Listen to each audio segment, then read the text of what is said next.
পুনৰ ৰাজপথত নাগৰিকত্ব সংশোধনী আইনৰ প্ৰসংগ ৰাজ্যৰ প্ৰান্তে প্ৰান্তে কা বিৰোধী প্ৰতিবাদ চৰকাৰ বিৰোধী শ্লোগানেৰে উত্তপ্ত ৰাজপথ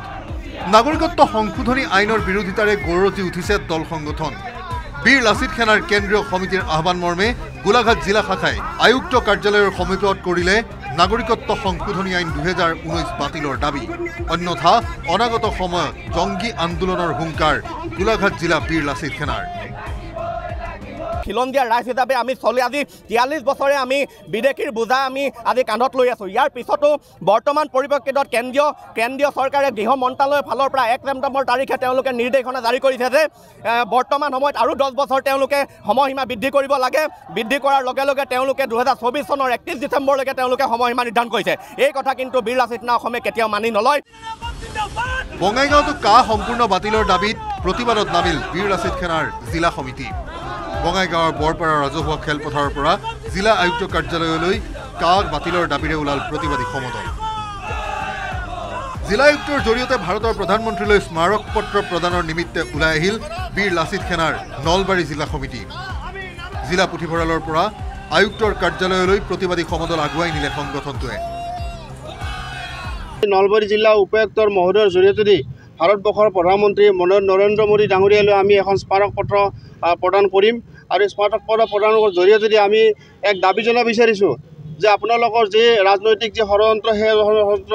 সমগ্ৰ অসম তথা নলবাৰী জিলাত আমি কৰিবলৈ নিদিওঁ বৰপেটা চহৰৰ মাজেৰে সমদল উলিয়াই জিলা আয়ুক্ত কাৰ্যালয়ৰ সন্মুখত উপস্থিত হ'ল বীৰ লাচিত সেনাৰ জিলা সমিতি কাক সমৰ্থন নকৰাৰ দোহাই দি দীঘলীয়া প্ৰতিৰোধ সংগ্ৰামৰ হুংকাৰ জিলা সমিতিৰ তেজপুৰতো উঠিল কা বাতিলৰ দাবী লাচিত সেনা শোণিতপুৰ জিলা সমিতিয়ে বাহিৰ কৰিলে সমদল নাগৰিকত্ব সংশোধনী আইনৰ বিৰুদ্ধে শিৱসাগৰত গৰজি উঠিল অসমীয়া যুৱ মঞ্চ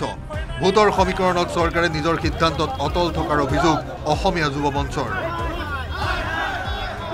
তাত বিদেশী তাত হিন্দু মুছলমানৰ কোনো কথা নাই তেওঁলোকে যেতিয়া কোনোবা বনাঞ্চল তেওঁলোকে উচ্ছেদ কৰিছিল আমি সমৰ্থন কৰিছিলোঁ আমি পোনপটীয়াকৈ জনাইছোঁ যে আমি সমৰ্থন কৰিছোঁ সেই বুলি এইটো নহয় যে কাৰোবাৰ প্ৰতি মৰম কাৰোবাৰ প্ৰতি গৰম হ'ব আমি এতিয়া মানি ল'ব নোৱাৰোঁ ভাৰতৰ বাহিৰৰ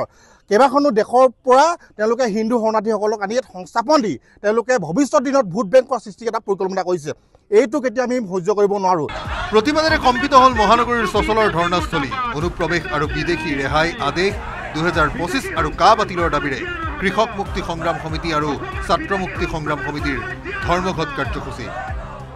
ৰাজ্যৰ প্ৰান্তে প্ৰান্তে দল সংগঠনে গৰজি উঠিছে চৰকাৰ প্ৰশাসনে এই গুজৰণি কিভাৱে গ্ৰহণ কৰে সেয়া হ'ব লক্ষণীয় bureau report news 18 Assam north east